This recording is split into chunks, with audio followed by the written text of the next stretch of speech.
Kali ini, Mimin akan mereview sebuah film romantis berjudul Falling in Love at the First Kiss. Judul aslinya film ini adalah Yiwen Dingjing. Karena film Chinese sih. Katanya film ini adaptasi dari serial manga Jepang Itazura no Kiss. Seperti biasa, Mimin akan menasihati fans-fans ciusan yang masih bocil-bocil. Eits, silahkan keluar dari video ini sekarang juga, karena kalian belum cukup umur. Judulnya aja sudah ada kiss-kissnya. Kalau masih ngeyel, nanti jangan salahkan Mimin ya. Oke, lanjut ke filmnya. Tapi sebelum itu ada yang mau lewat dulu. Silakan.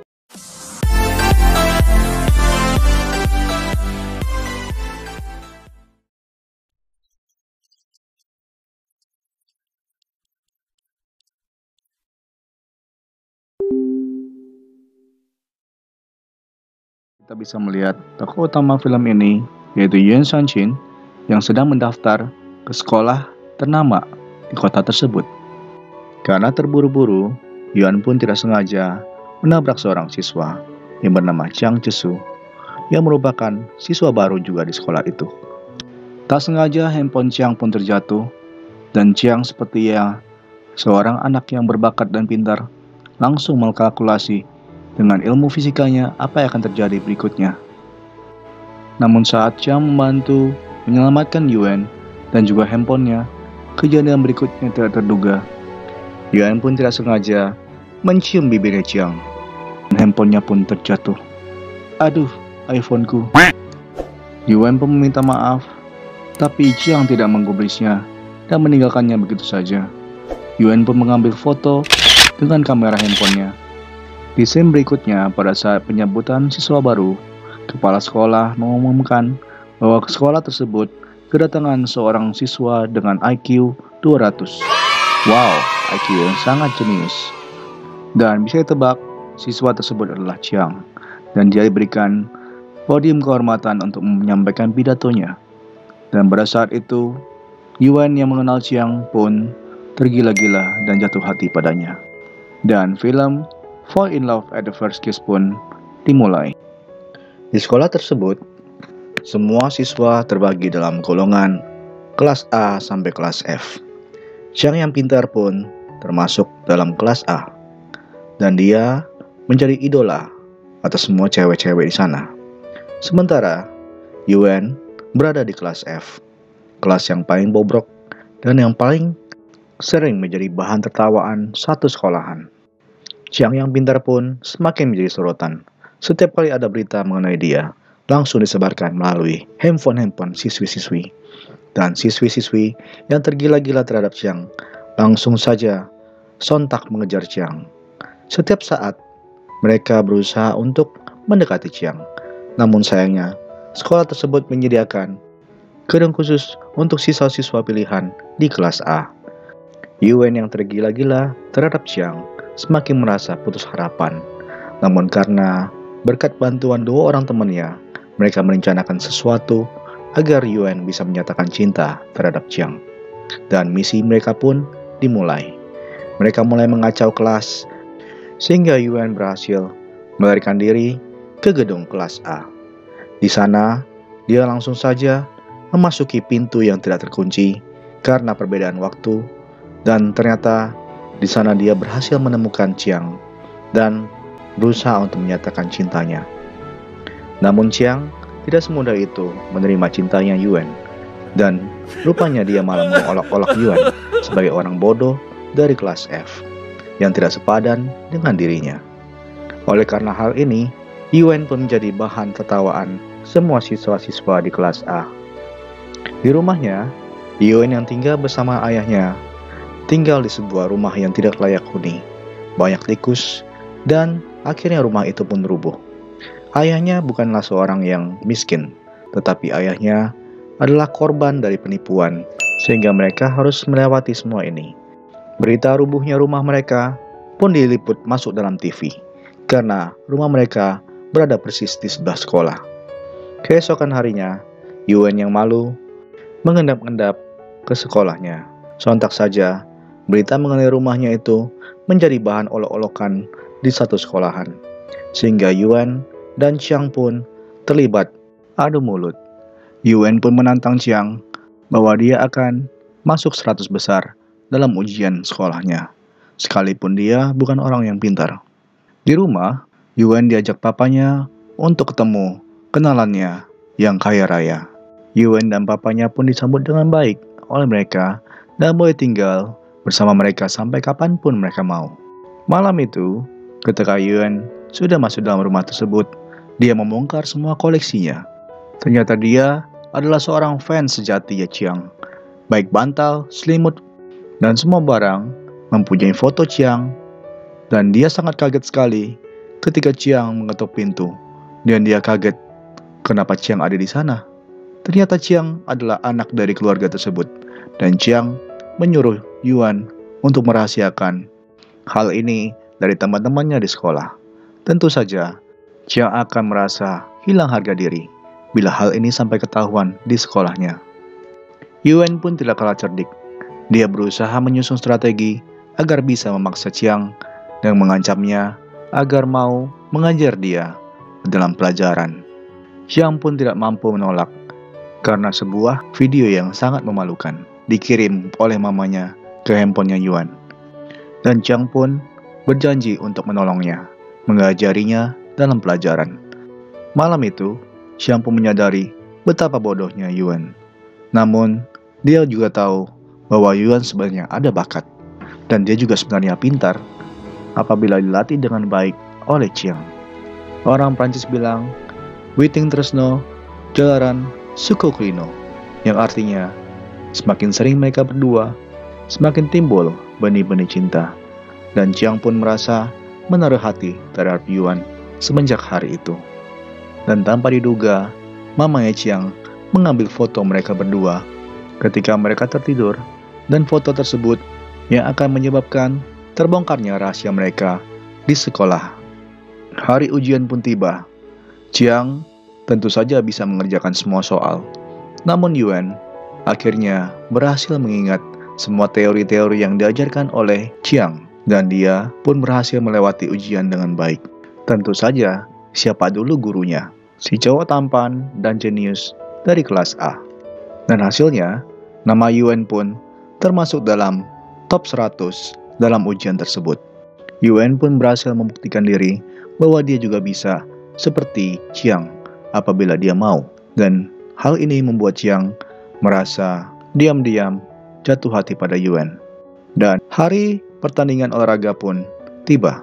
Hari di mana pembalasan anak-anak kelas F yang hanya mengandalkan fisik dibanding kemampuan otak mereka. Achin adalah seorang yang menaruh hati terhadap Yuan dan sekaligus menjadi musuh buyutannya dari Chiang. Dan di sini terjadi kelucuan yang sangat menggelikan, di mana Yuan yang terhalu-halu salah memberikan tongkat estafet yang seharusnya diberikan kepada Achin, teman setimnya. Dan hal ini menyebabkan tim Yuan dan Achin kalah dalam lomba tersebut. Terlampau larut dalam kesenangan bahwa mereka berhasil mengalahkan kelas F, maka kelas A pun membuli kelas F, dan mereka pun terlibat dalam pertengkaran. Karena video penyataan cinta yang dilakukan oleh Yuan saat itu diputar kembali sebagai bahan buli-bulian mereka. Yuan pun tidak terima dengan hal ini, membalas kelas A dengan cara memutar video yang dikirimkan oleh mamanya ke handphonenya, di mana video tersebut ada Chiang yang sedang menggunakan baju wanita dan menari dengan cantiknya. Hal ini tentu saja menjadikan kelas A dan kelas F terlibat baku hantam. Dan di saat itu, Yuan ingin memberikan pelajaran kepada Chiang, dan Chiang menariknya di tengah-tengah pertengkaran tersebut. Chiang yang kesal pun menanyakan apa maksud semua ini. Dan Yuan mengatakan bahwa dia sudah capek diremehkan dan cintanya bertepuk sebelah tangan terhadap Chiang. Namun Chiang menciumnya karena Chiang juga sudah lama menyimpan perasaan terhadap Yuan. Kembali di rumah, mamanya Chiang bercerita bahwa Chiang sebenarnya sudah dipersiapkan untuk meneruskan perusahaan mainan milik papanya, yaitu perusahaan Panta Toys. Chiang yang masih muda sebenarnya tidak terlalu suka dengan pekerjaan ini, karena Chiang sebenarnya punya mimpi sendiri yang ia mau kejar. Dan pada saat dia menyatakan hal itu kepada orang tuanya sangat terkejut. Dan sampai-sampai papanya terkena sakit jantung. Chiang pun lari keluar rumah dan dikejar oleh Yuan. Di sana, Chiang menyatakan mengapa dia tidak bisa memilih hidupnya sendiri. Tetapi Yuan berusaha untuk mendukungnya dan mengatakan agar Chiang berusaha untuk mengejar mimpinya. Namun hal itu ternyata membuat kisah cinta mereka menjadi sulit. Karena Chiang mengatakan bahwa dia akan pindah ke kota lain untuk belajar di sana. Pada hari itu, Chiang pun pamitan tanpa disetujui oleh ayahnya. Chiang pun merasa bersalah karena tidak mengikuti kemauan ayahnya, di mana ayahnya sebenarnya ingin dia meneruskan perusahaannya. Tapi Chiang yang sudah terlanjur mempercayai perkataan Yuan, akhirnya memilih untuk mengejar mimpinya. Di sana, selain menjadi mahasiswa, Chiang juga bekerja pada waktu sebagai asisten sebuah pet shop. Dan Yuan pun sudah berhasil mendaftarkan diri di universitas yang dekat dengan kota yang dipilih oleh Chiang. Hal itu dilakukannya diam-diam supaya sewaktu-waktu dia bisa melihat Chiang. Dan hari itu, ketika dia ingin mencari tahu di mana Chiang tinggal, dia melihat Chiang sudah disambut oleh Xiaohui, seorang anak kelas A di SMA-nya yang dulu. Yuan pun kaget melihat Chiang dan juga Xiaohui ternyata sudah tinggal bersama. Melihat hal ini, Yuan pun berusaha untuk mencari tahu apakah benar-benar sudah berpacaran. Dan dengan bantuan Achin, mereka mengendap-endap mengikuti Chiang dan juga Xiaohui. Kelucuan juga terjadi di sini, di mana Yuan yang sembrono akhirnya ketahuan oleh Chiang dan juga Xiaohui. Akhirnya, mereka pun memutuskan untuk double date, di mana Yuan pura-pura berpacaran dengan Achin. Sungguh kasihan sekali nasib Achin. Namun, Achin ternyata sudah merencanakan satu rencana yang disalah mengerti oleh sopir angkot. Sehingga Achin malahan terpaksa bersama dengan Xiaohui, sementara Yuan malah bersama dengan Chiang. Sungguh sebuah adegan yang sangat lucu sekali. Kemudian, Chiang dan Yuan pun memutuskan untuk pergi naik perahu. Di sana Chiang pun bercerita bahwa dia dan Xiaohui tidak tinggal bersama, melainkan sedang mengerjakan sebuah proyek. Chiang juga bercerita bahwa dia sebenarnya ingin menjadi seorang dokter karena peristiwa yang dulu dia pernah lalui, di mana dia berusaha untuk menyelamatkan seorang anak, namun dengan segala kemampuan dan pengetahuan yang dia punyai, dia masih tetap juga tidak mampu menyelamatkan anak tersebut. Lalu Chiang pun bercerita bahwa ada hantu di danau tersebut.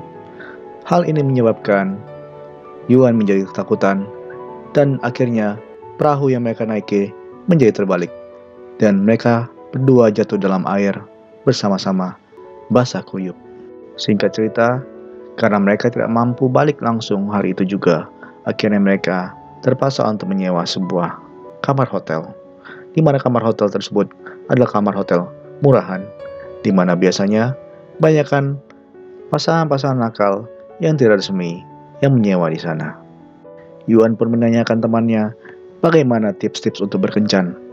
Namun, Chiang adalah seorang gentleman yang tidak memanfaatkan situasi seperti itu. Malam itu, Chiang dan Yuan tidur berpegangan tangan saja sampai pagi menjelang. Bagaimana Sobat Ciusan? Kalau punya cowok seperti Chiang ini, pasti semakin bikin kalian tambah kelepek-kelepek lagi. Karena bukan hanya pintar dan jenius, tampan, kaya, dan juga Chiang adalah seorang gentleman. Keesokan harinya, ada sebuah telepon diangkat oleh Chiang. Ternyata papanya sudah masuk rumah sakit karena serangan jantung.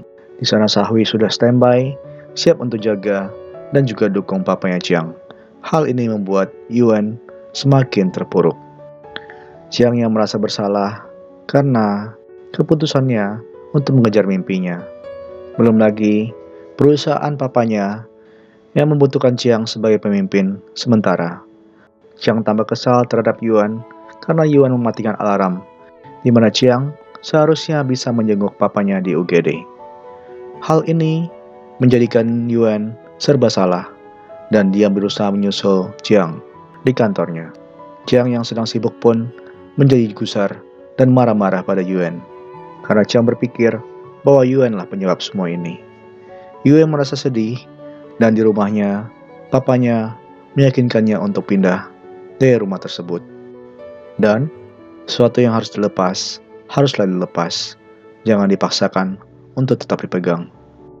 Mendengar hal ini, Yuan pun merasa sedih bahwa dia harus menerima kenyataan bahwa dia dan Jiang bukanlah pasangan yang serasi. Dan cintanya pun harus kandas saat itu juga. Keesokan harinya, Yuan mencari Jiang di rumah sakit untuk pamitan dan sekaligus minta putus pada Jiang. Tak lupa, Yuan juga membawa sup tulang buat papanya Jiang. Namun Jiang berkata, papanya dalam masa pengobatan dan tidak bisa makan sembarangan. Entah apa yang Jiang maksud, tapi dia berkata bahwa dia akan segera menikahi Shahui. Hal ini menyebabkan Yuan merasa sedih. Namun Yuan sangat tegar saat itu, di mana dia bisa menahan perasaannya dan tetap berkata, aku akan merestui kalian. Wow, luar biasa sekali ya, Sobat Ciusan. Mimin gak kebayang deh bagaimana sakitnya perasaan Yuan pada saat itu, di mana Yuan harus merelakan cintanya kandas di saat dia sedang sayang-sayangnya. Di sini kita bisa melihat Yuan yang sedang patah hati menaruh sup tulang tersebut dan berlari sambil menangis dengan sejadi-jadinya. Mungkin kalau dijadikan lagu, lagunya akan seperti ini. Pernah sakit, tapi tak pernah sesakit ini. Udah gitu aja. Keesokan harinya, kita bisa melihat Yuan yang sudah pamitan dan pergi dari rumah tersebut. Jiang pun merasa kesepian, merindukan sosok Yuan yang biasa gampang ditemuinya di kamar itu. Nah, Sobat Ciusan, penasaran kan bagaimana kelanjutan dari kisah cinta Yuan dan Jiang? Apakah mereka akan happy ending atau sad ending? Silahkan nonton saya sendiri. Sengaja Mimin di sini tidak selesaikan sampai tuntas karena masalah durasi. Jadi supaya tidak terlalu panjang, langsung saja kalian nonton sendiri ya. Semoga review film ini mampu memberikan kenangan manis bagi sobat. Kalau suka, bisa langsung di-share saja ke teman-teman yang lain. Siapa tahu bisa jadi nobar bareng. Akan kembali lagi dengan reviewan film-film bagus lainnya. Dan supaya tidak ketinggalan, bisa langsung subscribe aja. Min, kalau mau request film favorit bisa atau enggak? Oh, tentu saja pasti bisa dong. Silahkan coret-coret di kolom komentar. Semoga Mimin mampu mengabulkannya dalam waktu yang dekat. Dan sebagai informasi tambahan, IMDb memberikan 5.9 untuk film ini. Dan buat Mimin sendiri, Mimin karena suka film romantis komedi seperti ini, Mimin kasih nilai 6,5. Dengan durasi film 122 menit, yang mana membuat reviewan Mimin kali ini bengkak hampir mencapai 20 menit. Wow, luar biasa. Baiklah, sampai di sini dulu reviewan film Falling in Love at First Kiss kali ini. Semoga berkenan, memberikan support bagi Mimin dengan cara like, share, subscribe, dan juga komen di kolom komentar bawah. Sampai jumpa lagi di video berikutnya. Mimin pamit dulu. Bye.